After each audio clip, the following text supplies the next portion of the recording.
All right. Hello, everybody. Welcome to the On with Shahan podcast. I have a very special guest today. It's the first time a comedian is joining the podcast. And I'm a huge fan of this guy. And I recently got introduced to him through my brother, Nadig, who's working with him on some digital media stuff. He's a breakout star in stand-up comedy. He has a really successful podcast called Jeremiah Wonders. He's also a star on the #1 live comedy podcast, Kill Tony. And he's been a featured guest on TV shows like Lights Out with David Spade. He also just joined Cameo, if my research is correct. And welcome, Jeremiah Watkins. Thanks so much for joining, man. Wow. Thank you so much for having me. This is good to be here. And as you can see, this is a special occasion for me. I put on a tux for this.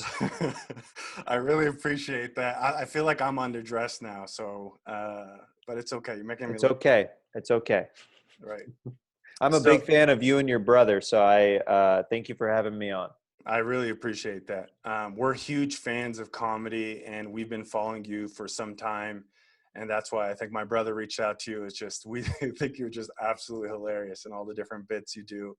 I was first introduced to you through the Kill Tony podcast, and I went to a show at the Comedy Store a few months back.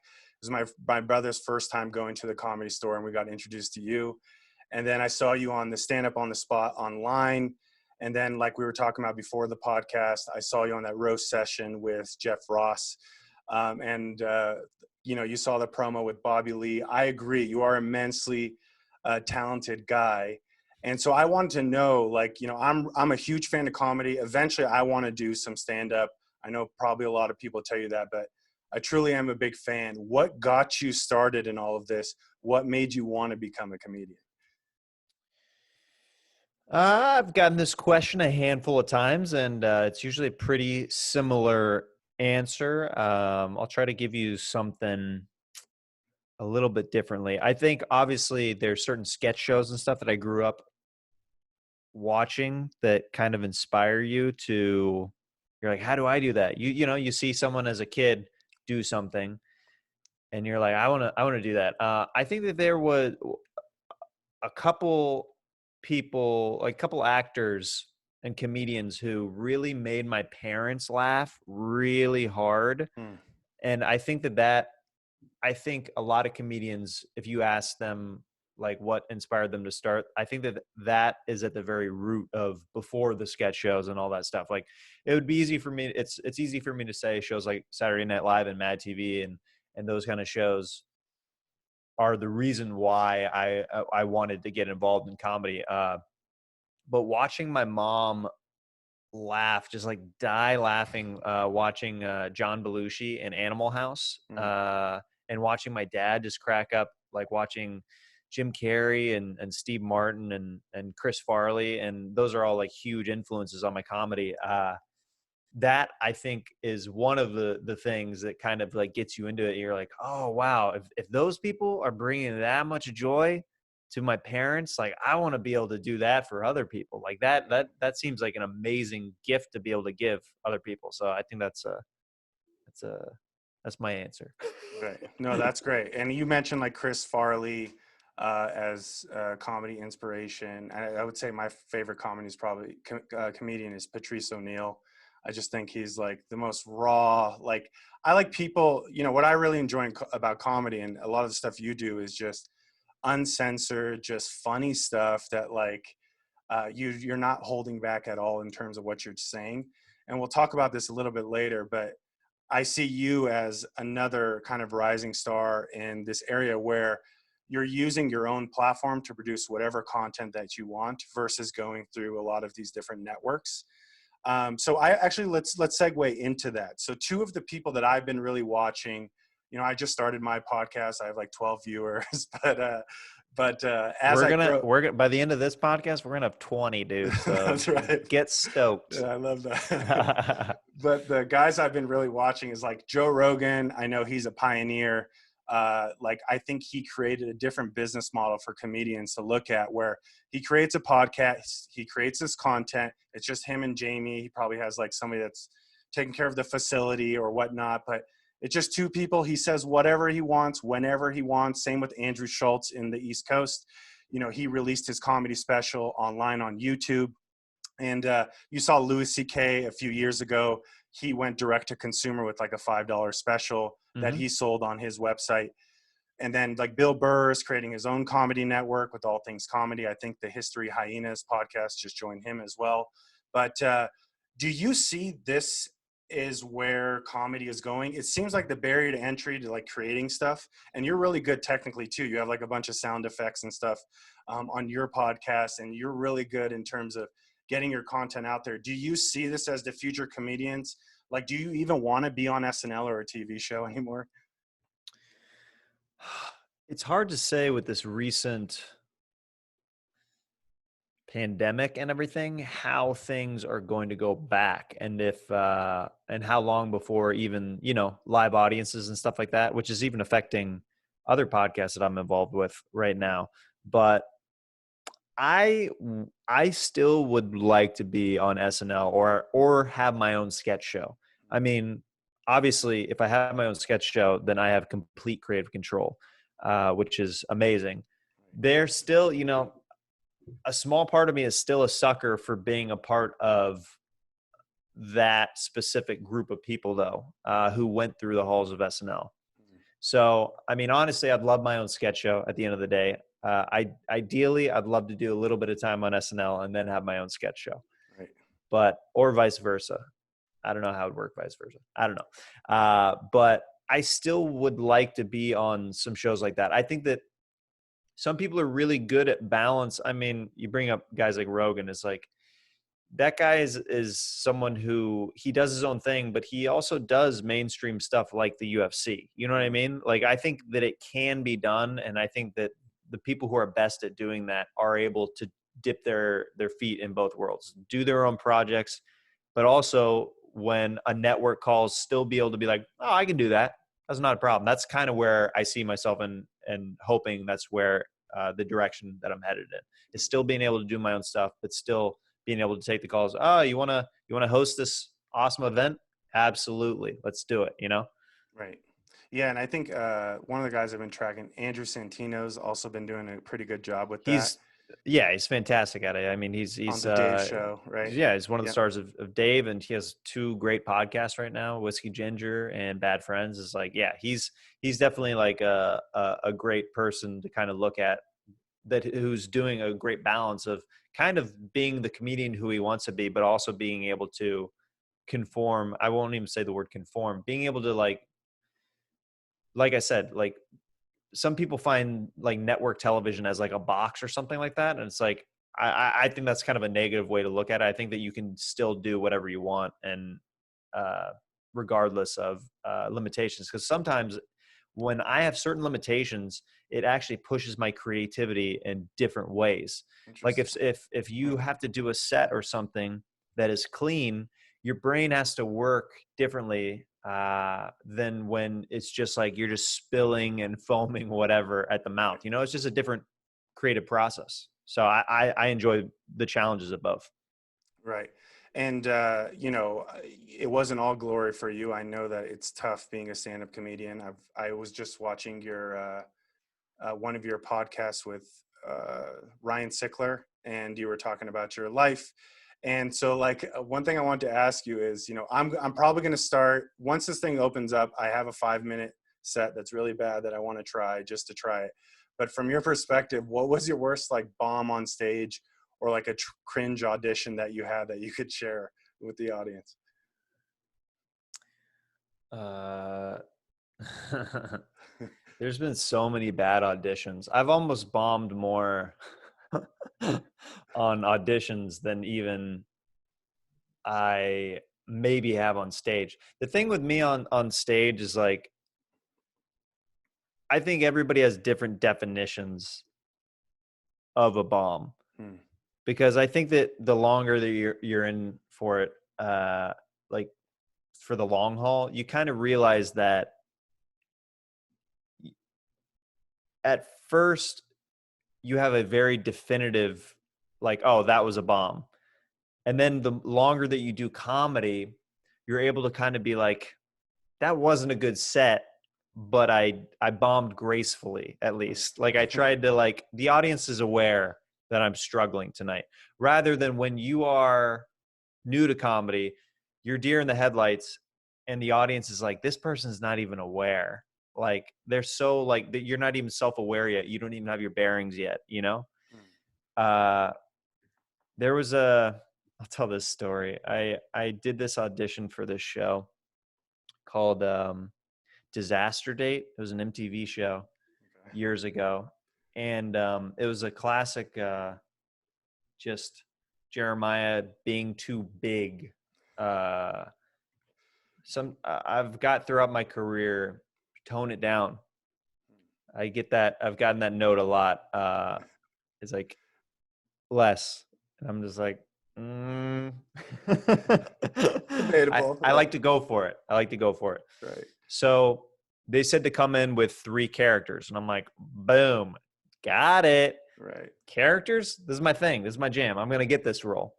I go in, and the premise of the show is that somebody is setting them up on a blind date, that it's a disaster. So it's supposed to be a semi-normal thing, so they're not cued and tipped off right away. You know what I mean?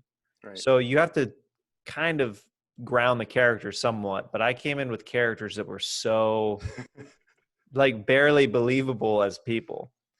And so the casting director's like, okay, whenever you're ready, let's see your first character. You're on a date with this person. And I sit down. I'm like, hi, I'm Charlie.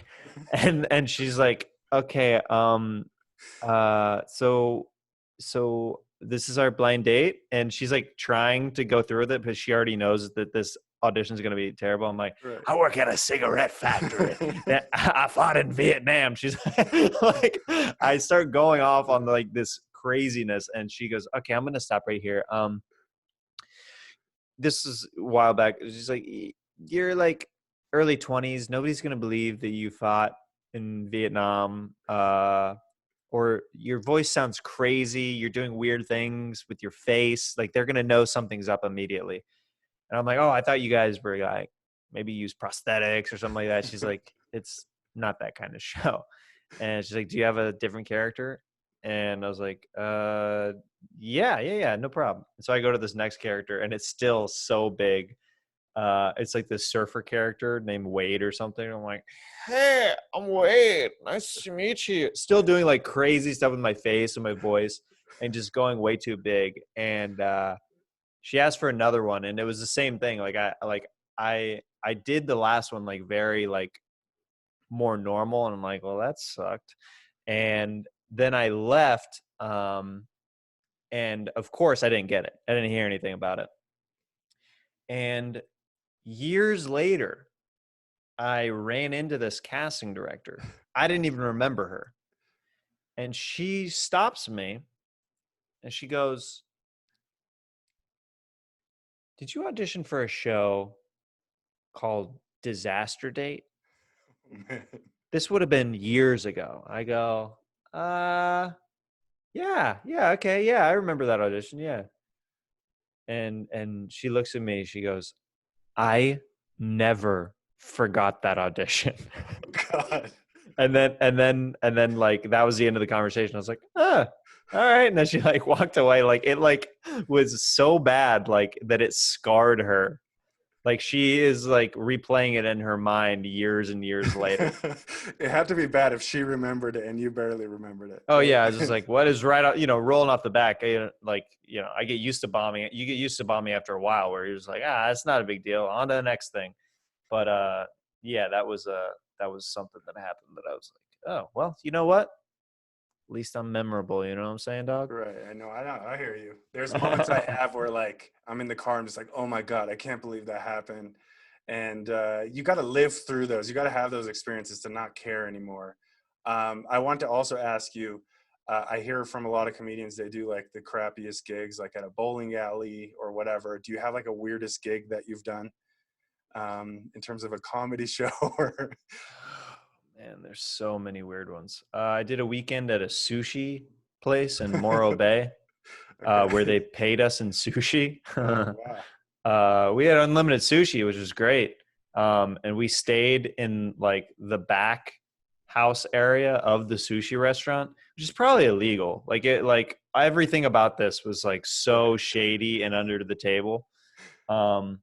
Yeah, there's a sushi gig in Morro Bay that there's a handful of comedians around my class who used to do it all the time. It'd be a way to make a little, I think it was like maybe $50, but they paid you mostly in sushi. Oh my God. Or I don't even know if it was, and this is like a 3-4 hour drive. Cause it's like up, like, I think Morro Bay is like at least a few hours outside of Los Angeles. But yeah, it was just, a weird gig where there was no elevation for a stage.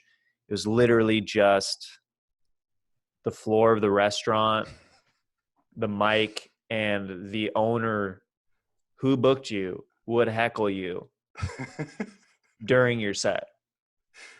But I didn't care because it was one of the first times that I got my name and picture in a newspaper for this stand-up gig. Like, and I took a copy of it and I was so freaking proud. I was like, man, I don't care what the conditions are of this gig. Having my name in a newspaper in black and white, dude, this is awesome. That's awesome. No, I totally hear you on that. And then another thing I was thinking, as like, you have a lot of East Coast comedians and there's a lot of West Coast comedians. I know you just had Giannis and Chris Stefano on your podcast during their tour. They're so funny. Oh, they're great. I love those guys. Because they have great bits and so do you. So like the chemistry between you guys is just so funny.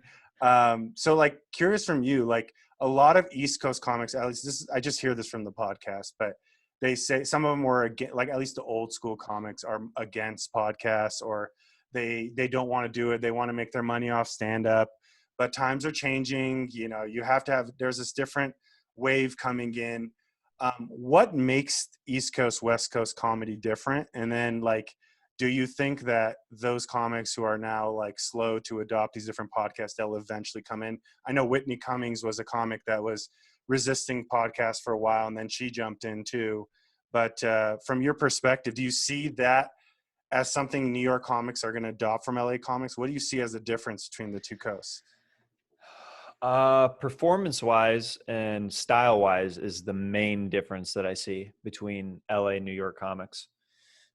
Everything is usually like about the joke with New York comics, I'd say. There's way less like act outs and that kind of stuff. And it's more about stand-up jokes and the writing of getting that joke. And a lot of comics, that's why you see a lot of New York comics easily transition to like late night sets. They have jokes, they're short, they're succinct, they're good writing, good punchlines. You're in and out. When I go out there and I'm on a lineup, there's not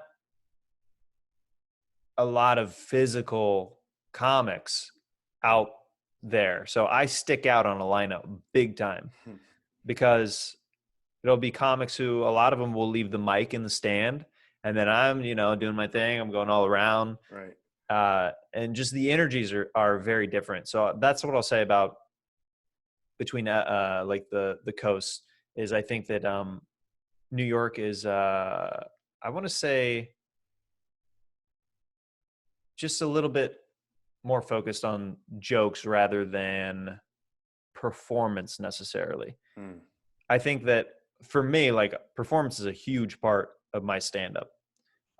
Like on paper, some of the stuff you might be like, how is this getting laughs? You know what I mean? If you're looking at a transcription of what like the material is, some of it you might be like, why am I hearing laughs when I'm seeing these words right. like on paper? That doesn't like make sense. Where, New York is just more written. And what was the other part of that question? Like the podcast. Do you think they'll slowly get into podcasts? Like Dave Attell is like an example of somebody I think is like just like a straight stand-up comic. Like, oh, dude, these guys will eventually need to convert, right? I think that some guys, I don't know if Attell, like guys like Attell will ever, like, he's so established in his career. I don't think that he would start a podcast unless maybe Jeff Ross like really pushed him Right. into doing something like that, since they do the bumping mic stuff together. I think that eventually you're going to have comics adapt. I mean, look at what exactly right now what's happening with the pandemic is like we can't do stand up. All my gigs on the road got canceled or like moved till much later. That's, you know what I mean? Like you got to be prepared for something like this, and a lot of us weren't prepared, and there's some people who had literally, when this thing hit, no means of like still engaging with an audience or something because they didn't put any time in social media or podcasting or anything like that. So I don't Yeah. know. I think you were pretty well set up with all the digital content you've created. So like the Comedy Store community, I try to go once a month if I can. I just can't believe the deal that the Comedy Store is, that you could see a lineup of those comedians for like, I don't know, 10, $20. It's unbelievable. And it's unbelievable what's been created for you to have. Now you're a featured guest there, a comedian, people know you. Like, how did you join the Comedy Store community? What are like are there different cliques at the Comedy Store? What is like the community from a comedian's perspective? I view you guys as the new rock stars. Like, what are the different like cliques within the Comedy Store? How did you get in there? And what do you think is going to happen in the near future? Do you think that they're going to close down? Do you see them surviving?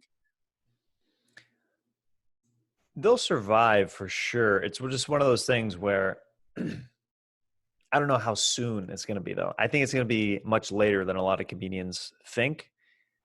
As far as clicks go, there's like an actual system there where you do the open mic, like the potluck level, Hmm. and then you can graduate to the next phase, which is like the friends and family section. And then after that, after you showcase, then you become a paid regular. So there's truly like three tiers.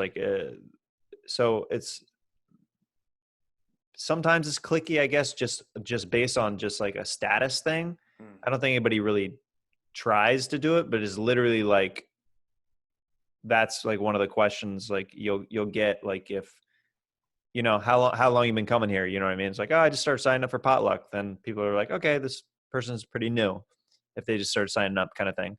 Because each tier takes, to get to the friends and family and the employee level, that's a huge hurdle in itself. And then to become a paid regular is just a whole another super long journey. So I think there's natural clicks. I feel like everybody's friends who are paid regulars there, but just like in high school, you just gravitate towards certain Right. people where you hang out with. It's very clear. It's kind of funny. The big podcast, as far as like, I don't even have to name the comics, but the people who have like the really big podcast, that's its own clique. Hmm. That's its own. Because they're going on each other's podcasts and Yeah, and they naturally hang out. They're naturally friends. They're around the same age. Like, and then there's like the coming up next guys. Like, there's different like. hmm. It's very interesting, like how that stuff kind of works. But Right. yeah, that's a real thing. So it's the Comedy Store is sometimes like high school for sure, but mainly the good parts, because there's mainly just good people there. There's not really anybody there that people are like, oh, I hate this paid regular. You know what I mean? That Right. rarely happens. Like if you have earned that spot, like you put in your time, and for the most part, people who put in their time like are cool enough people where people don't have issues with them and stuff like that. Right. Yeah. Yeah. And I was watching a lot of stuff from comedians now talking about, what they're going through. And one of the things that I found really interesting, which I didn't think about, is there's this, I don't know this, it's just what I'm hearing, but when you perform all the time, stand up is hard to get in a rhythm of. And if even people were talking about, if I don't do it for a month, I feel like I'm an open micer or something like that. And when you're not performing all the time, you feel very rusty. And I was actually reading this book called Relentless by Tim Grover. He was the advisor coach for like Michael Jordan, Kobe, Dwayne Wade. And he was talking about during the lockout, how a lot of NBA players stopped practicing because they're like, we don't know when the season's going to come back or whatnot. Like, do you think people are going to go back to stand up? Are people going to be too rusty, or is this like, it could test the age of time in terms of stand up? Do you think we're going to lose this as an art form if this goes on for 18 to 24 months? No, I think that there will just be a learning curve. I think people will always want live performance down the line. I think it's scary right now because people don't know the conditions, but dude, they're already opening up shows in Texas and stuff and people are attending. Like that's Texas. That's sometimes, that's not like every state, but people want and they have a need for like that live entertainment aspect. So I don't think that that'll ever fully go away. I think that it'll ebb and flow and it'll go through times when it's not ideal as it is. And then there will kind of be a learning curve. Like if stand-ups are rusty, which we all will be like for the first little bit, we'll all work hard enough or we'll get back to where we were kind of thing. Yep. Yep. And for my final questions, what are your thoughts on the coronavirus? How serious is it? And have you been tested for coronavirus? That's so funny. My thoughts on coronavirus.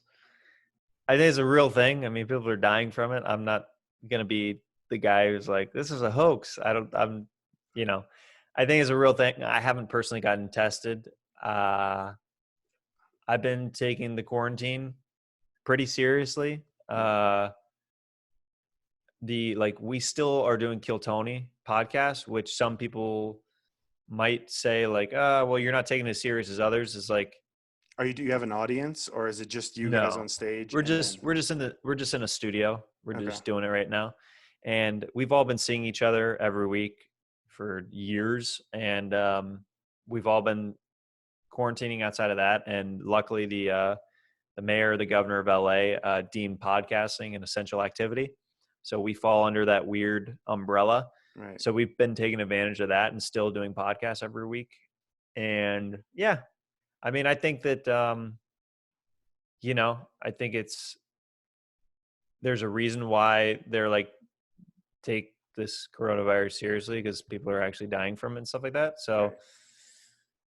yeah, that's my thoughts. It sucks. It sucks for what it's doing right now. But I also think in a weird way that it's a weird necessary thing for our environment and a lot of stuff that maybe we've been putting off. And I'm not even like an activist or anything like that, but like, dude, if the glaciers and stuff are refreezing and our ozone is that much better just by us taking a couple months off from driving as much and everything, it's like, oh, maybe the world just freaking needed this and it was gasping for air. And, that's why this virus happens. I don't know.